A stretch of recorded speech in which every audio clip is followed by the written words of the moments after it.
ಸಂವಿಧಾನ ಬರೆದಿದ್ದು ಬಾಬಾ ಸಾಹೇಬ್ ಅಂಬೇಡ್ಕರ್. ಯಾವ ಬ್ರಾಹ್ಮಣ ಲಿಂಗಾಯತ ಅಲ್ಲ. ಈಗಲಾದರೂ ಮೇಲ್ಜಾತಿ ಕೀಳು ಜಾತಿ ಬಿಟ್ಟು ಹಿಂದೂಗಳು ಒಂದಾಗಬೇಕು ಅಂತ ಶಾಸಕ ಬಸವನಗೌಡ ಪಾಟೀಲ್ ಯತ್ನಾಳ್ ಕರೆ ಕೊಟ್ಟರು.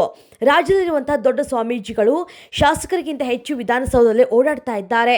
BS ಯಡಿಯೂರಪ್ಪ, ಶಾಮನೂರು ಶಿವಶಂಕರಪ್ಪ, ಸಿದ್ದರಾಮಯ್ಯ ಮನೆಯಲ್ಲಿ ಇರ್ತಾರೆ. ಪುಕ್ಸಟೆ ಸ್ವಾಮಿಗಳಿಗೆ ಪಾದ ಪೂಜೆ ಮಾಡಬೇಡಿ, ಲಿಂಗಾಯತ ಧರ್ಮ ಮುಸ್ಲಿಂ ಧರ್ಮ ಅಂತ ಕೆಲ ಸ್ವಾಮಿಗಳು ಹೇಳುತ್ತಾರೆ ಎಂದರು.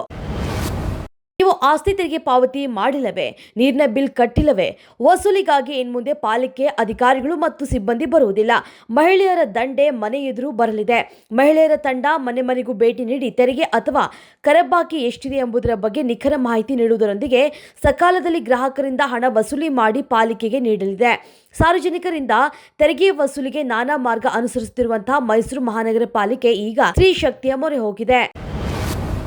ಮುಂದಿನ ಒಂದು ವಾರ ಬೆಂಗಳೂರಿನಲ್ಲಿ ಕನಿಷ್ಠ ತಾಪಮಾನ ಸರಾಸರಿಗಿಂತ 2 ರಿಂದ 3 ಡಿಗ್ರಿ ಸೆಲ್ಸಿಯಸ್ನಷ್ಟು ಕಡಿಮೆ ಆಗಲಿದೆ ಅಂತ ಭಾರತೀಯ ಹವಾಮಾನ ಇಲಾಖೆ ತಿಳಿಸಿದೆ.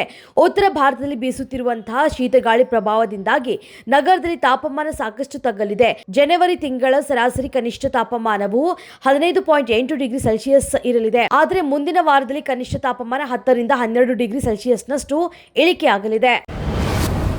ರಾಜಧಾನಿಯಲ್ಲಿ ನೆಲಮಟ್ಟದಿಂದ 120 ಅಡಿ ಆಳದಲ್ಲಿ ಹಾದು ಹೋಗಲಿರುವಂತಹ ಟ್ವಿನ್ ಟನಲ್ ಅಗತ್ಯವಿರುವಂತಹ ಬಂಡವಾಳ ವೆಚ್ಚಕ್ಕಾಗಿ ಬಿಬಿಎಂಪಿಯು ಸಾಲದ ಮೊರೆ ಹೋಗಿದೆ. ಮೊದಲ ಹಂತದಲ್ಲಿ ಉತ್ತರ ದಕ್ಷಿಣ ಕಾರಿಡಾರ್ ಹೆಬ್ಬಾಳದ ST ಮಾಲ್ ಜಂಕ್ಷನ್ನಿಂದ ಸಿಲ್ಕ್ ಬೋರ್ಡ್ನ KSRP ಜಂಕ್ಷನ್ವರೆಗೆ ಸುರಂಗ ರಸ್ತೆ ನಿರ್ಮಾಣ ಯೋಜನೆಯನ್ನ ಸಾರ್ವಜನಿಕ ಖಾಸಗಿ ಸಹಭಾಗಿತ್ವದಲ್ಲಿ ಅನುಷ್ಠಾನಗೊಳಿಸುವುದಕ್ಕೆ ನಿರ್ಧರಿಸಲಾಗಿದೆ.